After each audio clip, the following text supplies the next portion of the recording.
Hey, what's going on, guys? Welcome back to Aries EDC. I really had a really good live stream this weekend, and I just wanted to share some of the things that we talked about.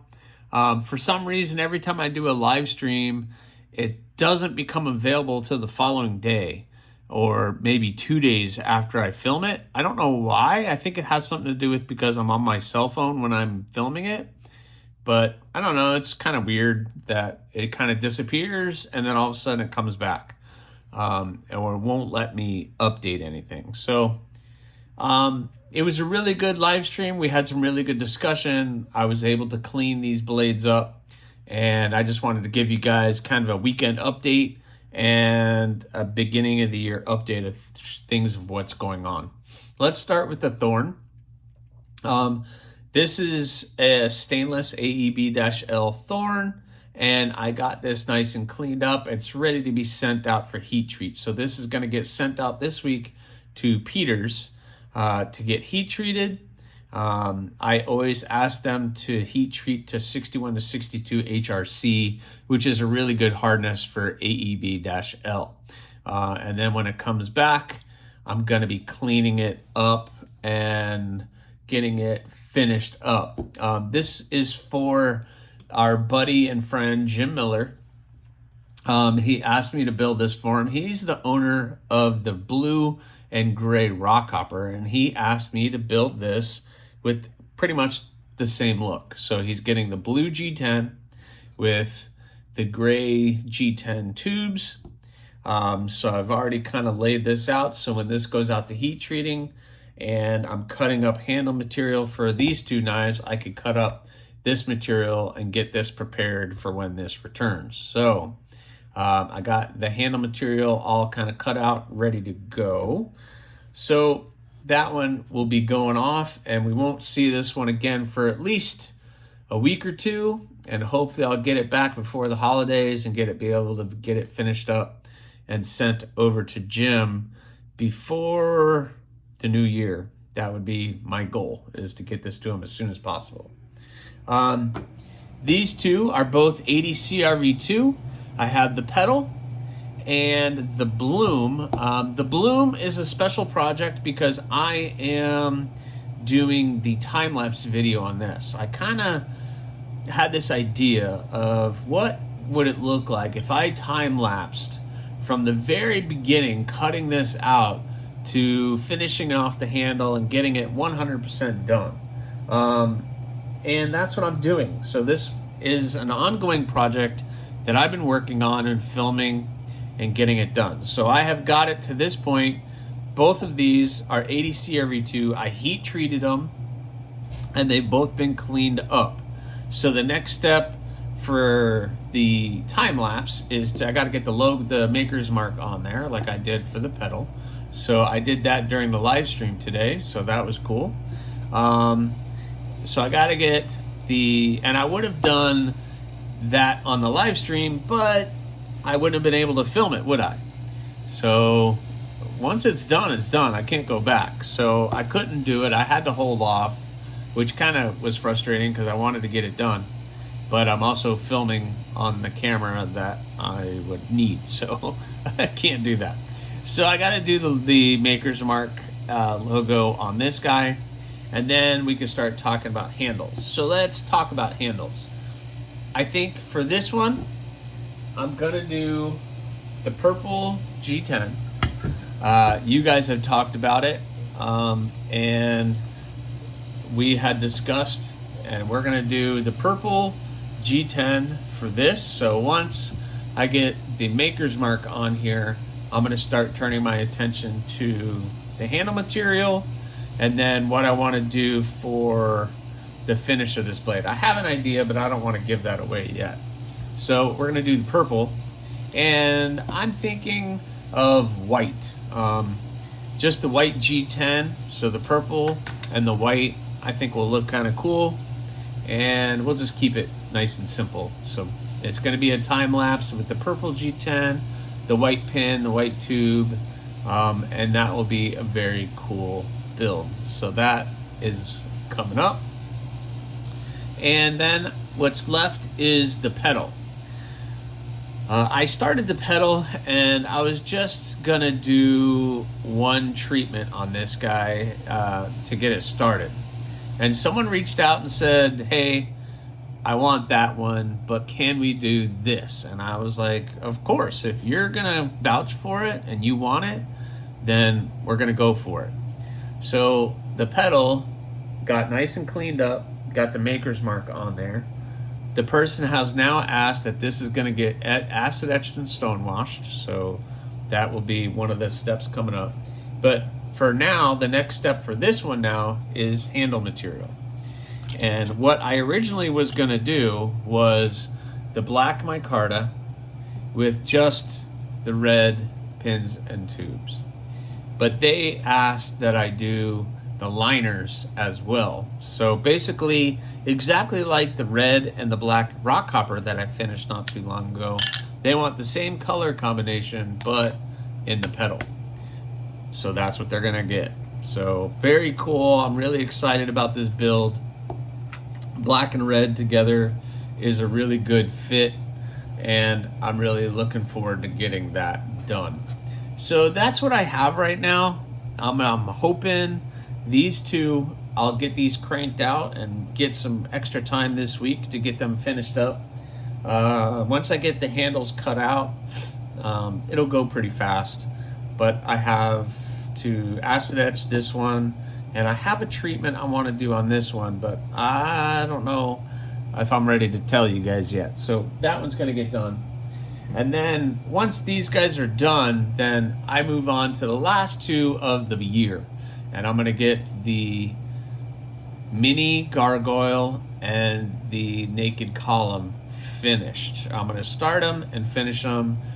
I really like the way the mini gargoyle turned out the other day.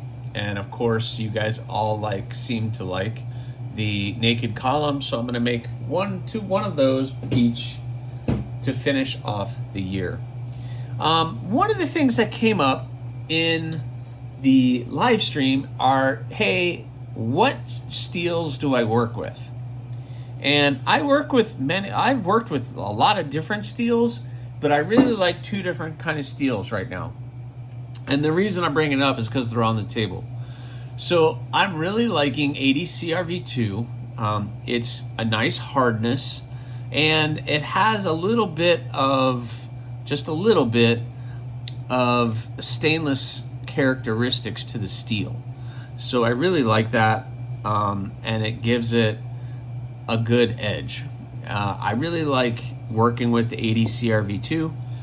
It's tough, and it has a good hardness, and it does have a little bit, just based on the anatomy of the steel, for what I understand, and believe me, I'm not a metallurgist. I'm not a professional with all steels, but it just seems to have a little bit of stainless compared to 1095 or 1080. So, it's going to patina really cool, etc. So that is kind of neat. So and it's readily available, and I can get it whenever I want. And the price isn't too bad for me as a maker to get my hands on a nice bar of it. Isn't too terribly expensive. So I like AEB-CRV2. And when it comes to stainless, right now I love working with AEB-L. It cleans up really nice. It's really easy to work with. I don't have too much trouble drilling holes in it, etc. Where something like 440C, I've really struggled with drilling and working with a little bit, although I've worked with 440C, and it's a really good steel, tried and true. I mean, it's like the super steel of the 70s or something like that. And there's so many makers out there that swear by it. I have worked with it, and it's a good steel, and it holds up, and it holds an edge, and it's all of the things that you would want from a steel, except, I don't know, for some reason I struggled with working with it. And I started working with AEB, and I really enjoy working with AEB.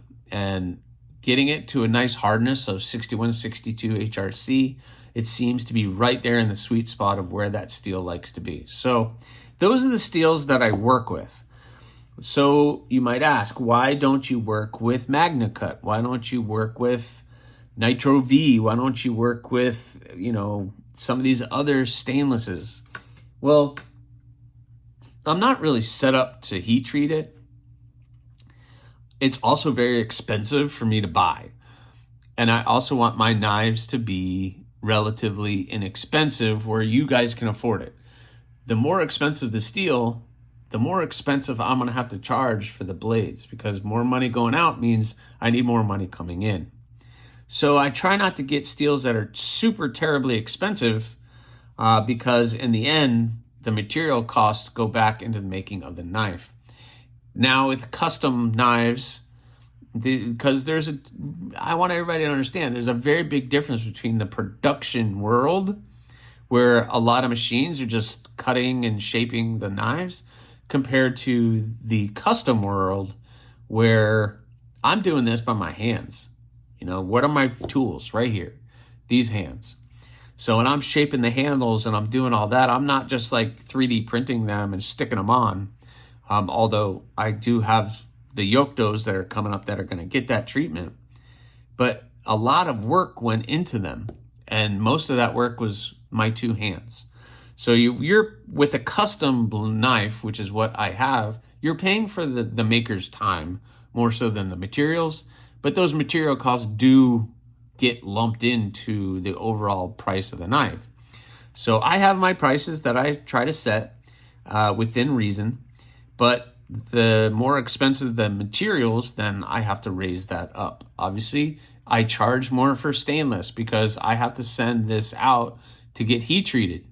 So that's a cost. That's almost, $48 a blade, $50 a blade to get heat treated.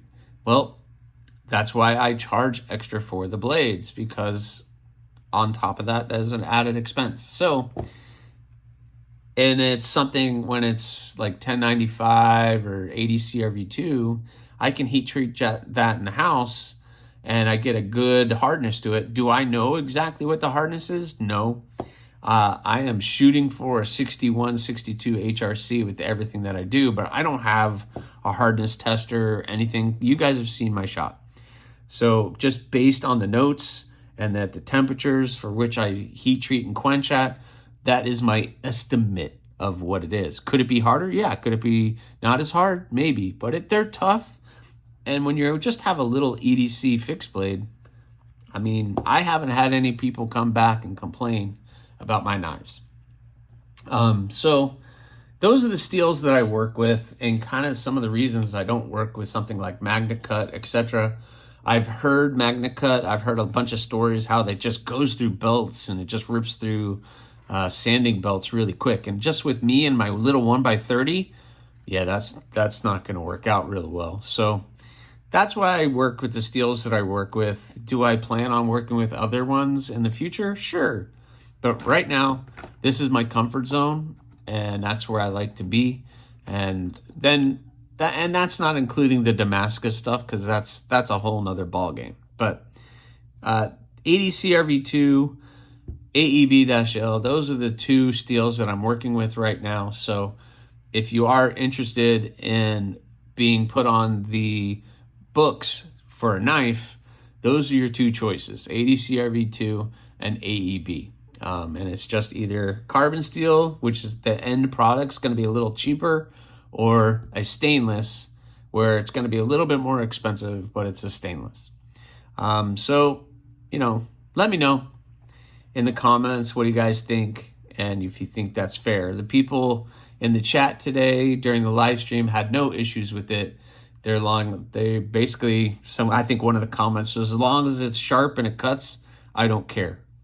And I tend to agree, although I live in Florida, so I would much rather have a stainless blade, especially when you're working outside, because they're just going to start to patina and it's going to start to rust a little bit faster.